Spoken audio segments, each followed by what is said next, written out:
Welcome to Voice Rising with Kara Johnstad. Enjoy weekly conversations with leading luminaries, pioneering visionaries, singers, poets, musicians, and sound healers as we explore the profound role our voice plays on the path to self-realization and global enlightenment.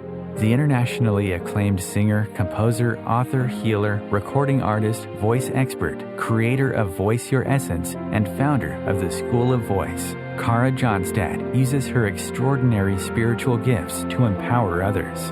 Everything in this world vibrates. Everything has a frequency. A pioneer in the field of voice work and transformational songwriting. Her breakthrough methods are helping thousands of people worldwide fine-tune their body-mind-spirit system and unlock the energetic frequencies of limitless creativity, health, and abundance. Share your voice, ask your questions, join in the conversation. Receive life-changing, positive transformation and rise together to create a sound world. And here's your host, Kara Johnstad. Hello, everybody. Welcome to the Voice Rising Show. Our esteemed guest today is Ann Sweeten, a beacon of inspiration and hope, whose music captures the essence of human emotion. Facing life's hurdles head-on, she's turned her struggles into a symphony of healing and transformation, and today we will focus on her new release, Love Walks Through Rain. Welcome, Ann, to the show. Thank you, Kara. Happy to be here. It's so good to have you here with me. First of all, I want to extend my congratulations on this beautiful album. What does it feel like to you to have a new album out there? I believe this is your 16th. Is that correct? Yes, it is. Which is pretty mind-blowing. So what does it feel like for you? Well, each time that a new album comes out, it's like releasing another child to go out in the world and and do its bidding. And it's always exciting. It's been out for several months now and has been extremely well received. It also was on Amazon's hot new releases for at least 3 months. So, like number 1, number 2, in relaxation and new age. So, it had a lot of, holding steady there for quite some time. So we were very pleased with that. But reviews have been wonderful, and people seem to really, really relate to it. They probably also relate to that feeling of, sometimes there is that feeling like, it reminds me of I'm singing in the rain, but this feeling of going through rainstorms or going through beautiful spring showers and letting it kind of wash you clean, right? It's this feeling of, what did you think when you titled the album Love Walks Through Rain? Because that's what I would think. I would just think about how rain tends to just wash anything that we don't need to, anything that we can let go of just goes away once we stand underneath a big, beautiful rain cloud. Well, that's certainly one interpretation, but my thoughts were more like the idea that, rain in life, not talking, figuratively, just the storms that pass through life's journey, and that love is the key to getting through. And I've had a lot of difficult times, and yet I've had love right alongside of me. And when I say love walks through rain, it walks steadily, courageously, not hurriedly, just what it takes to get through to the other side where there is light. And so love becomes the hope, too, that accompanies you through the storms that you may have, and emerge as if cleansed, You talk about this last album being a healing process for you. So what was happening during your life while writing and composing, and how did that Steinway Grand, or how did your piano support you to express and to transform? Well, yeah. The a lot was happening during the creation of the album. To start with, I had to be candid. I have had I've been battling leukemia for 6 years, and they put me on. I've been on a number of different chemo drugs, and the third one I had been on for probably over 3 years. And the other options at the time, I mean, they only have so many options for you. Right. And if you can't tolerate them, not because you're a ninny, it's just a matter of your body will, break down. Yeah. And, so you just, you can't live being on some of these drugs if your body, like say blood vessels start to break down and all of that. So I was on this one drug, and it was the only one that, seemed to be like something I could tolerate. And they kept saying, well, you've got this problem. But I said, well, we can manage that.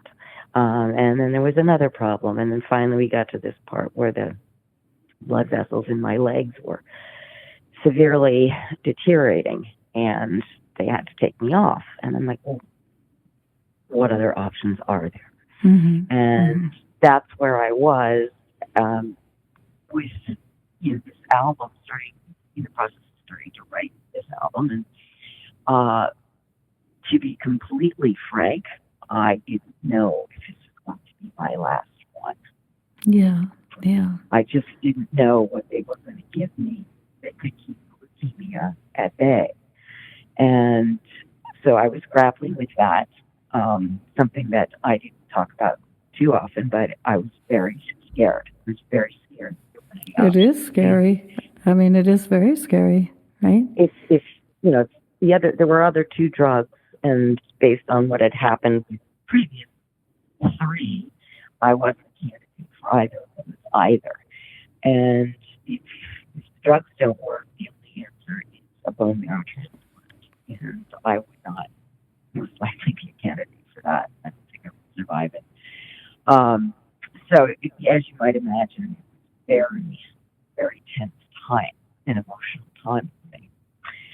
So I was writing through that, and soon they let me know that there was a drug that had been recently used in trials and was now available, and they said that the people who had been on it, who couldn't tolerate anything before, much like myself, were doing very well on it. So I went on that drug last November, and I've been doing great. The side effects fabulous. are almost, I mean, you kind of wonder sometimes if you're taking a placebo, which is incredibly rare because these things have, very nasty side effects. And so I've been on that since then, and it'll be a year this November that I've been on it, and I'm in a deep molecular remission. So, that was walking through the rain quite a bit, and feeling, I just feel so much better now. Like the drug is working, and I feel good, and so that was one of the elements that. I would suggest, Ann, that we listen to this beautiful track. Let's listen in to Love Walks Through the Rain, which is basically the title of your new album out there for our listeners.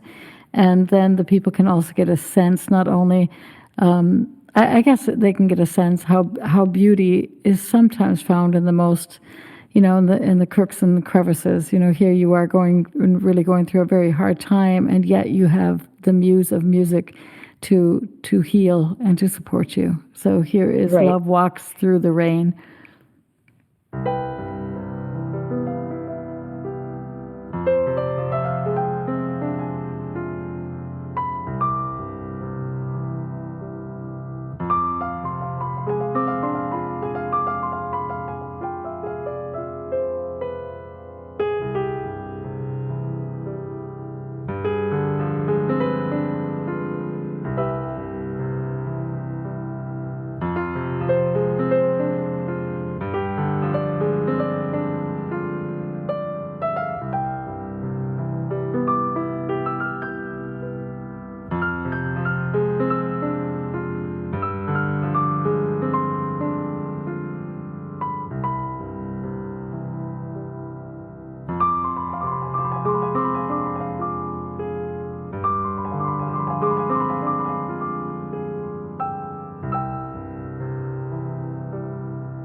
Love Walks Through Rain from Ann Sweeten, who's with us in the studio today.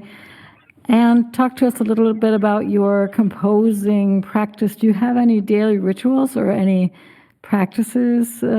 Does music just arrive in the middle of the night and taps you on the shoulder, or do you wake up every morning and set yourself some composing time? Well, how does that work for you? I don't have any pattern really. I think the nature of creativity is just that there is no pattern to it. There is sort of no rhyme nor reason, at least for me. Mm-hmm. I mean, I'll get an idea and I'll be psyched and I'll sit down and it'll, pour out. Sometimes I might be inspired by the day. Like, I mean, if mm-hmm. snow is falling down and it's it's cozy inside, the fires are burning, and I'll sit down at the piano and I'll become transfixed by that, and mm-hmm. I'll start writing with that inspiration. And I could write a piece in a day, or I might have a few stanzas down and measures down, and then well, okay, it's done for here. I'm going to think about this, and I'll come back mm-hmm. to it another day and add to it and maybe finish it. It's just, I don't like to rush anything. I don't like to force it, because then to me, it's losing its magical inspiration. You know what I mean? It's just, So, but I mean, as far as practicing, I mean, if I've got a concert coming up or I'm going into the studio, yes, then I'm practicing so that it's And do you flawless. practice? I'm just curious. I mean, of course, you're practicing the songs that you have to do on stage, but do you also practice all the Chopins somewhere, that are lying next to you, or do you have other music that you tend to practice to keep your fingers fluid, or do you go through with 16 albums, I mean, obviously there's enough to practice, right? Yeah. I mean, I used to play all the old masters. I mean, that's how I got my training, but I now primarily play my music these days, as I do have a lot of repertoire, and a lot of the pieces are pretty technically challenging, so my fingers get a workout. Yeah, exactly. I can imagine. Yeah. Can you remember a specific moment that was so beautiful? Like you remember, I don't know, the sun was setting and touched the apple tree or whatever, that a song just fell into your heart and you composed it right then and there? Again, it's a period of over, a quarter of a something century that I've been writing. So I'm not hearing one particular thing, but I can tell you that sometimes I will see something, and it brings a title to my head, and then I will write the piece about that title, to embody that vision. A lot of my work is very impressionist oriented, like that. For one of I'm working on a new album as we speak, but one of the pieces on this new album is most likely going to be "The River Bleeds the Sky." And that is a title I got looking out my deck here. The St. Lawrence River is a huge body of water, and when the sun hits it in a certain way, all the colors of the sky, thinking sunset time, literally bleed into the water. I thought that was just a very powerful image, and might even be the title of the next album, but I reserve the right to change that. Right, of course. Yeah, of course. I mean, you do write all, I believe, for your album, and so there is also poetry that runs through your veins. Do you love reading poetry? Are you a big reader? I do like to read, and I have read a lot of poetry, and I think that's why I write my own poetry now. You read a lot of, it's sort of a formative thing, all the studies I've had in literature and whatnot, but I don't make a habit out of reading poetry daily. These words come to me, and it also is part of a healing process, writing, capturing your thoughts. I did that, part of the walking through rain was the loss of two of my dogs as well, and I always write a piece for them as a tribute, but it's also a closure, and writing them a tribute. Yeah, of course. Yeah, we had a very big golden retriever for many, many years, and he passed 2 years ago, and I swear that he still walks next to me every day. You walk with them so much in the woods and through the rain, and of course the golden retrievers, they love to just lay themselves in any kind of puddle that they come upon. They go out the door white and they come out, checkered and black, and anyway, but it's amazing dogs how to get dirty. Dogs like to get dirty. And what were some of your greatest teachings? I know I feel like my animals, and especially my dogs, were some of my greatest teachers. They really called me to connect again with the earth. They went outside with so much joy. I was like, hey, can I finish this and that email? They're like, no, we're going to go out. We're going to have an adventure. Here we go. And so what is one of the greatest lessons that you've learned from your beautiful canine friends? Well, one of the dogs that passed recently, her name was Jasmine, and she had such will of life. I mean, it was unbelievable. I mean, she was just, I mean, it just, she sucked the marrow out of life. And even last hour, she still didn't want to leave. Yeah. And it's just a thing of beauty to see that. Yeah. And you were lucky to have her accompany you like this.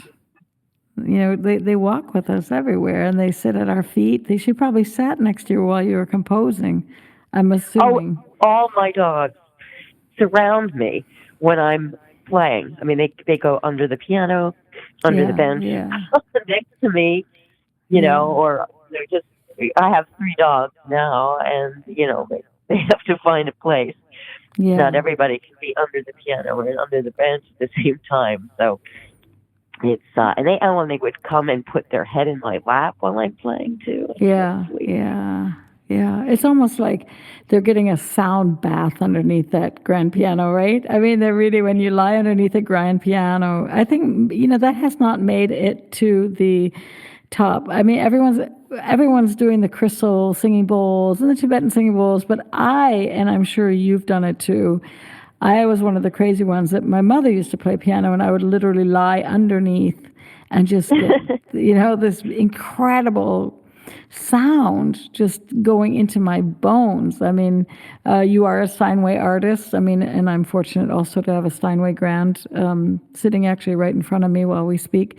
And I think your dogs are just so smart, because you can't play and lie underneath at the same time. But if you could, I'm sure you would, right?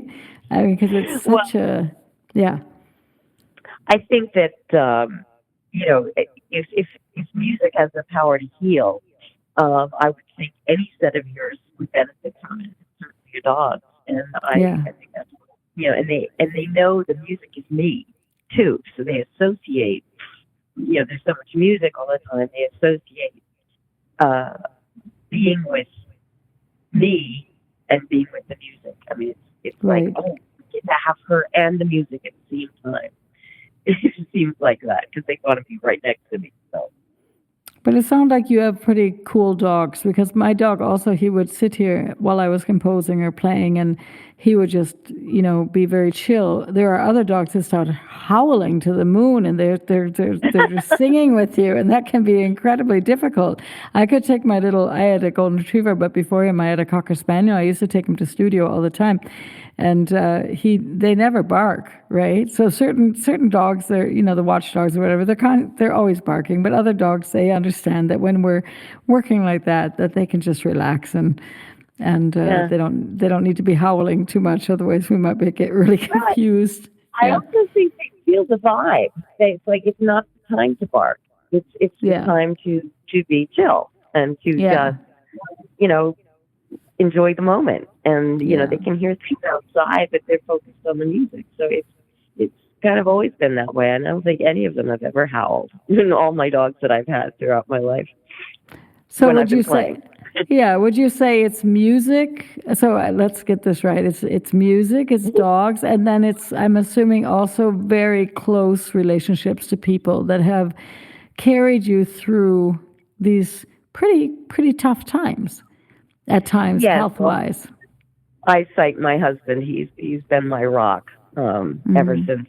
It all started about over 20 years ago when I was first diagnosed with breast cancer, and he was right alongside me for that the first time and the second time, and other issues, and then of course leukemia, which started in 2017. So without him, I couldn't have done it. I mean, he was just unbelievable. He is unbelievable. And, so he's, I've said before, he's the wind beneath my wings. Yeah, that's a beautiful song, right? That's a beautiful song, The Wind Beneath Your Wings. And I think that most people do know that, but I did see a statistic the other day. It's 13% of all women will have a breast cancer diagnosis. I mean, that's only breast cancer. We have a lot of different kinds of cancers that people are facing and having to heal from. And I think there's a lot of room, and we're going to talk about this after the break, but the therapeutic power of music. You talked about it a little bit with yourself, but I'd love to listen in after the break. Also, your experience when working with other people or in concerts, what you sense happens when people are able to not only connect again with the music, but also maybe find a place of joy and a place also to express their own fears and their own struggles that they're going through. So let's take a small break, Ann, and then give the sponsor some time, and then exactly, we'll be back with more very soon. Okay. Conscious media for conscious minds. OMTimes. Ascending Hearts is no ordinary dating site, but a spiritual dating site with a purpose, to link you with your soulmate. We engineer the serendipity so you can trust that you will attune with someone that has the same matching vibration as you. Ascending Hearts, the conscious dating site for the spiritually aware. Try Ascending Hearts for free. ascendinghearts.com. With happy clients all over the world, Kara Johnstad knows that your voice is the missing link to more authenticity, abundance, creativity, and health. An internationally acclaimed voice expert, Kara's breakthrough methods have helped thousands of people successfully heal their voice wounds and extinguish the story of self-doubt and shyness forever. Join in group trainings, attend online sessions, schedule one-on-one time, and invite Kara to work with your organization and community. Get started today. Go to www.karajohnstad.com and receive a special guided meditation designed to fine-tune your inner voice and welcome you on the voice journey. This is Kathy Beal, host of Celestial Compass, featuring astrology you can use. Celestial Compass points you to what's going on in the sky and what you can do with it down here on Earth. We also explore fun, effective, and cosmic tools for navigating this adventure we call life. Join me the first and third Monday of the month at 5 p.m. Eastern Time for Celestial Compass. It's enlightening, entertaining, and empowering. Host your show on IOM-FM, the radio network of OMTimes Media, one of the more recognized brand names in the conscious community, and is backed by the extensive marketing reach of OMTimes. Hosting a show on IOM-FM immediately connects you with our extensive dedicated community. You came across someone struggling with hunger. How would you recognize them? Would you notice an 8-year-old girl who's not excited for summer break because she may not be having lunch again until September? Or a war veteran who's having a hard time landing a job and getting back on his feet? I am the 1 in 8 Americans who struggle with hunger. I am hunger in America. Hunger can be hard to recognize. Learn why at IamHungerInAmerica.org, brought to you by Feeding America and the Ad Council.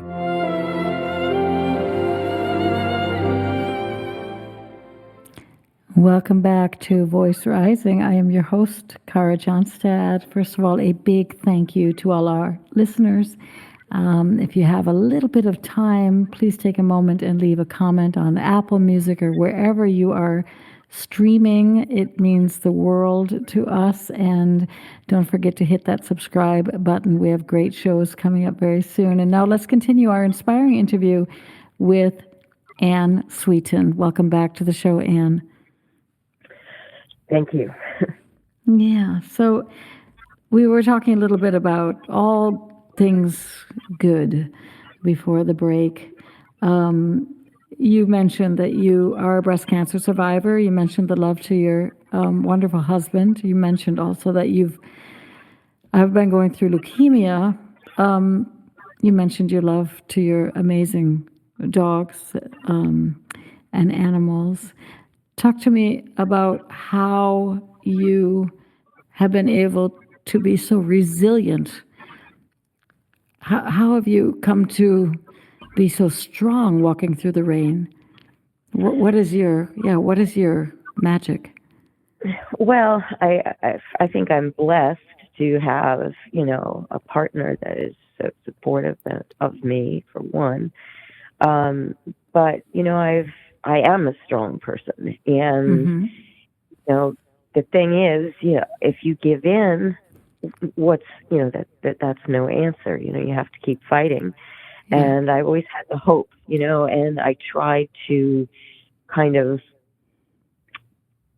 just take each day as it comes and not Mm-hmm. look, not worry about, well, what if this doesn't work? And what if that, I just you have to start and just try to, of course, you've got these voices in the back of your head, but you try to keep them at bay and, and just plunge into the day you have.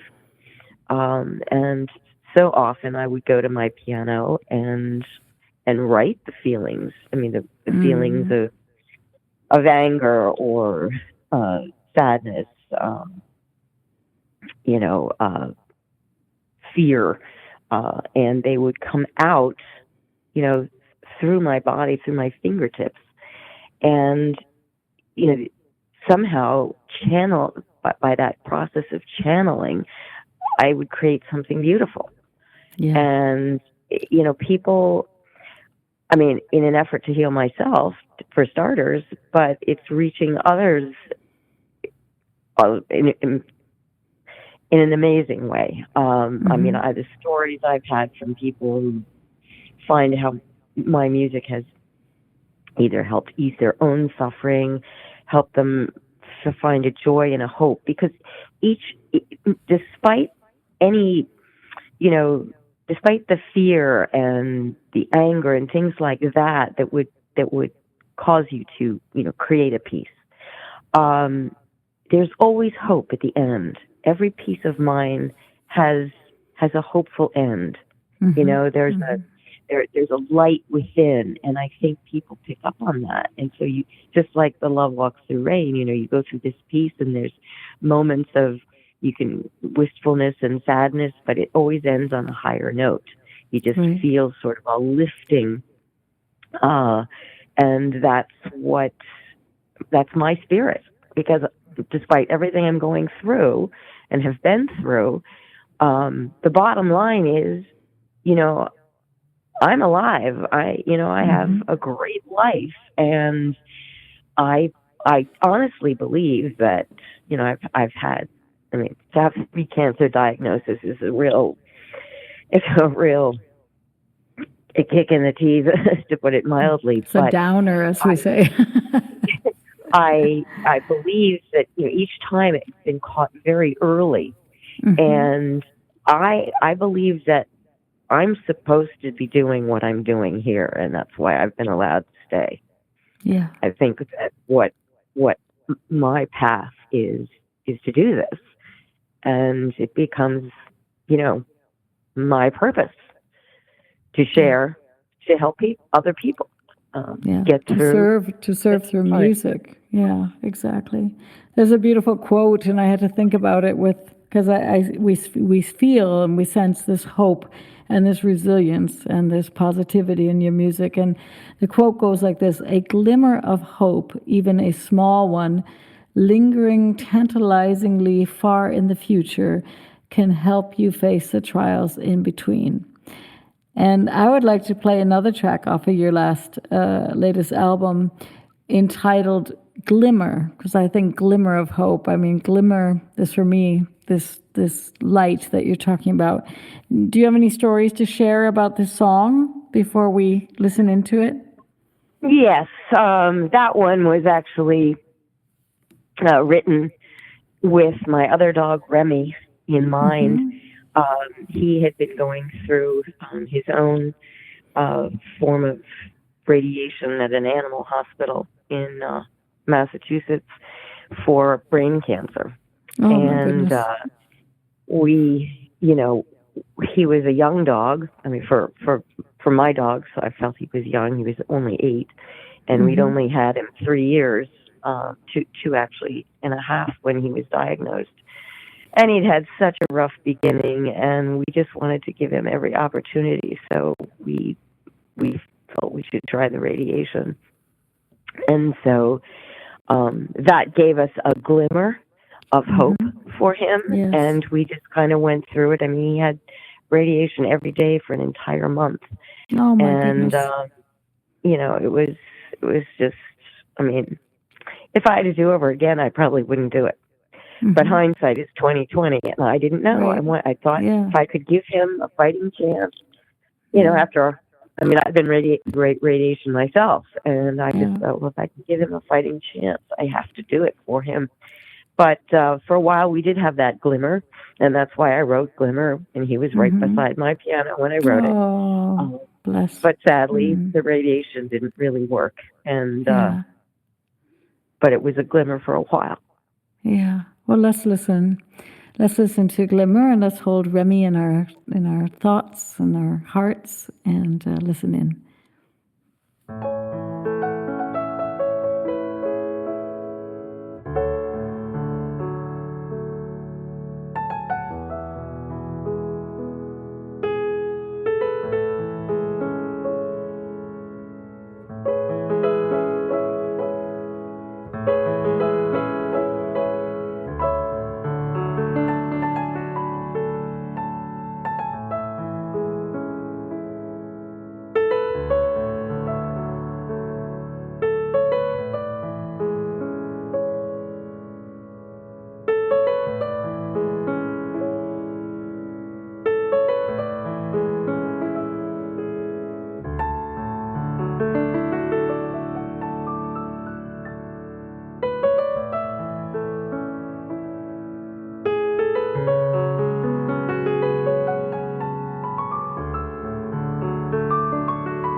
listening to the track Glimmer off of Ann Sweeten's newest album entitled Love Walks Through Rain. Ann is with us here in studio. And you recorded that track at Imaginary Road Studios. So share with us, how has working with Will Ackerman and Tom Eaton influenced your musical style and your vision? Well, working at Imaginary Road has always been wonderful. I mean, I started back in 2007 with Will, and at that time his engineer was Karin and Nelson, and I think I did 2 albums, and then Tom came on board, and so I've been working with that duo ever since. They're just a great team of folks to work with, and the ambiance is so great. I mean, the studio looks out onto a mountain, and it's just a perfect space for recording. And but as far as musical style, my style has always been my style. I mean, that has never been influenced by the recording process up there. But what I treasure so much is having Will's ears on the project, because he'll suggest things, and that if you're the creator and you're playing it, you can't possibly hear it the same way as someone on the outside. And Will has such a skill with that. He'll say, that's perfect. We're not taking it. We're not doing another take. And I'll be like, well, I think I'd like to do another take. Well, you don't have to. Or another time he'll say, I like that, but he said, well, try to do that a hair slower. Try doing that. I mean, just little, nuancy kinds of things. But it's wonderful. It's how you finesse the icing on a cake. You know what I mean? And he's very tuned into his intuition, right? I think that anybody who's followed his own music, and I mean, before, in the very beginning, he was behind Windham Hill Records. I think, I don't know, I when I interviewed him, I kept on thinking about how his love for working with wood or being connected to the land has got to influence his music, all these fine nuances, right? And I think one senses that he doesn't need to push or rush, or he has an ability to hold space, and I think that's what our world needs. Actually, I think we're going off into a crazy direction. Not that artificial intelligence is only bad, but I think that to get back to being in a studio looking at a mountain, or sitting by the fire, or like you said, looking out at the river, these are qualities that we don't want to miss because we're checking our emails and swiping our phone, and not taking the time for those simple small joys in life. And it just seems like he has an excellent ear and an excellent taste for quality to bring us back into those precious moments. I mean, I've always loved working with them, and the process. It's after 9 different albums up there. It's you'll know what to expect. You go in there, you feel relaxed. Time kind of stands still, and I always am extremely rehearsed, so that when I get in there, I can let the moment take over. Like if you were so practiced and then you give a concert, you're not thinking about the notes anymore. You're thinking about the emotion of the performance and the delivery. Do you know what I'm saying? So it's kind of like that, because up until that point, it's really not a piece yet. I mean, it's a piece, but until that, it's fully recorded, that's when it becomes that piece.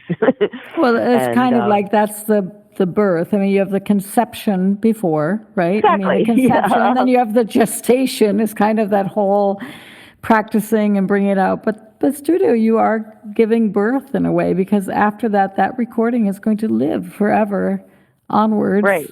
No longer in your small living room. It's going to go out into the world. Yeah, it's magical. Yeah. Anne, I'm curious. You talk also a lot about your mentor, and his name is David Sokoloff. How did he influence you in such a profound way that we find him on your albums? How did he influence your music or your life that you call him your mentor? Is perhaps the single most important music mentor, but even beyond that, for my professional life. I mean, sadly, he's passed on, but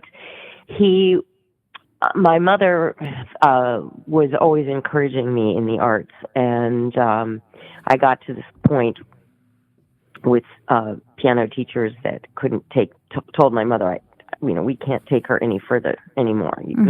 She's beyond us. So she researched and found David, and David was a Russian-born concert pianist himself.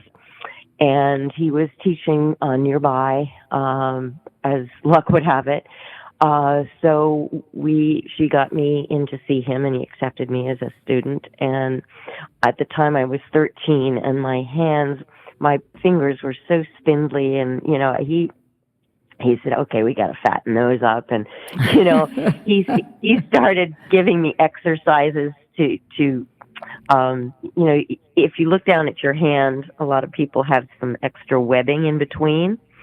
So he had me do these exercises to like sort of knead that web down, just to keep pushing and pushing and pushing with two other fingers. And, I almost have no webbing there at all, which gives your, your octave range an easier time of it, because you're, and the agility of your fingers aren't restricted by that extra little piece of flesh in there. And then he immediately started me in on really, really hard, music. I mean, here I was coming from sort of very kind of, I don't want to say anything derogatory, but just kind of basic piano teachers, the repertoire. And he started me in on Grieg and Liszt, and Liszt had an octave range of 12, and I can make 9, but he had me playing those pieces within like 6 months. And he would break it down for me. He'd give me a couple pages at a time, and I'd practice a couple hours a day. Once I'd do an hour in the morning before I left for high school, and an hour when I came home after school or after ballet. And he just transformed me. I mean, just musically, technically. The one thing he did say to me in the very beginning, he said, listen, we can work on your technique. That is something that I will help you with, with the exercises, the scales, and then these incredible, concertos and everything that he was giving me to play. But he said, one thing I can't teach you, and he said, that's musicality. But my dear, you have that in spades. And he said, that you can't teach. And he said, technicians are out there a dime a dozen, but you cannot teach musicality. It has to come from within. And so he was that incredible mentor. He was like a father figure too. He's also like a psychologist. I mean, he was just amazing man. And just this little bit of a thing. If you stand sideways, you can barely see him. He was so thin. But this big personality, just a huge personality, and a gifted musician. So yeah, I can't say enough about David. Just wish he was with us. Yeah. Well, I'm sure he's with you in some way, right? In spirit. You must, obviously, if you carry his teachings in your fingers with every album that goes out there, a part of him is also back in the world, right? So. Oh, yeah. Yeah. And what is your vision to use music as a healing art? We know music so much as, an entertainment kind of art, but what about the healing arts? How would it be important for us to bring that more into our society or our culture, that people understand how healing it is to listen to music, to be with music? Yes, and there is an outfit I am affiliated with, the healing healthcare systems that are in hospitals and clinics all over the United States and abroad too.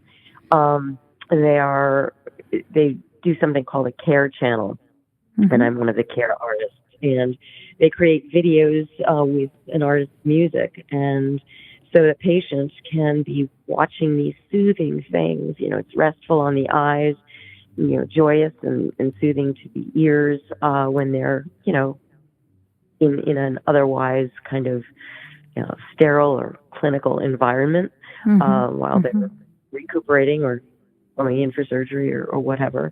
And it's definitely, they've had great success with that. But I've had so many people, come up to me and tell me how the music has healed them and gotten them through tough times with loss and, their own health issues and,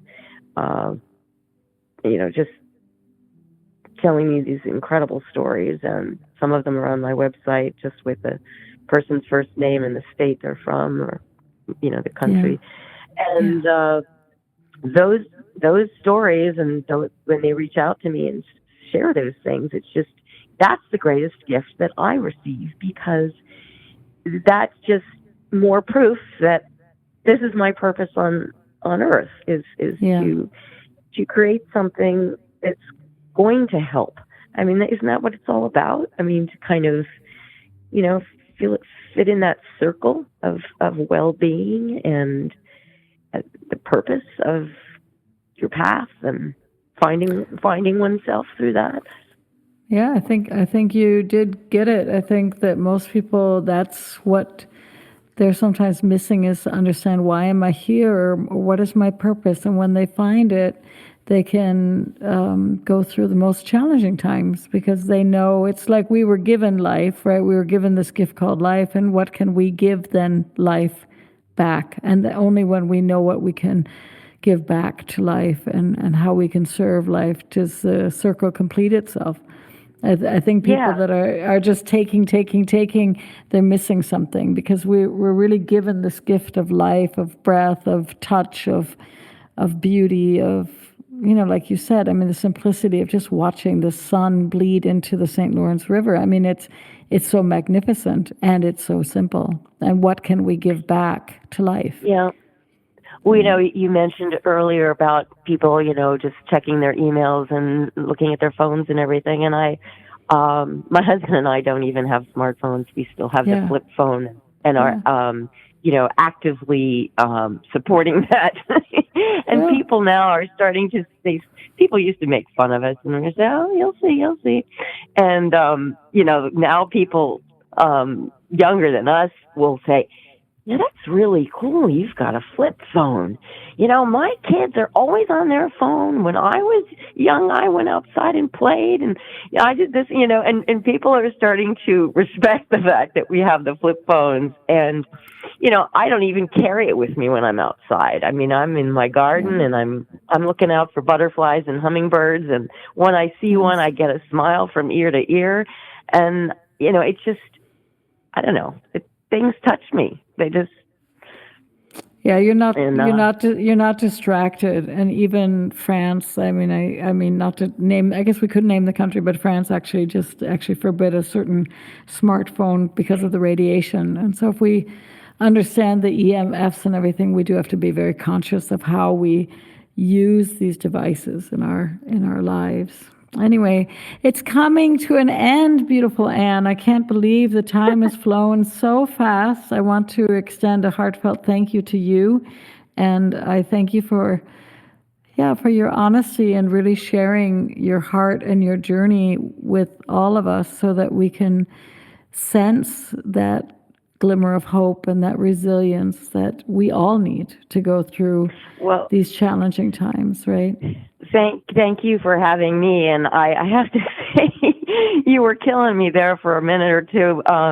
Kara, because when you played Glimmer, I had to go blow my nose. I didn't want to sound all choked up when I came back on, but you ask the the telling questions, and I'm someone who doesn't mind giving the answers, but sometimes I break up.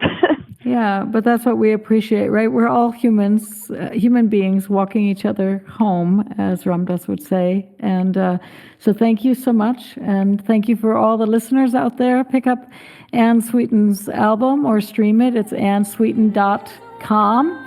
And join us next week, where I will be having Radhika Vakaria on the show.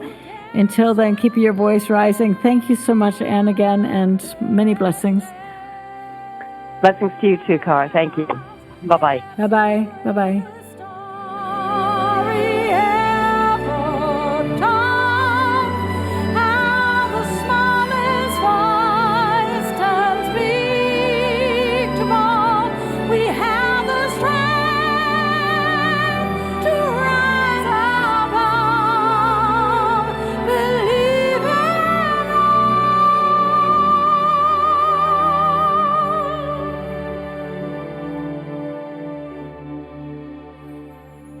And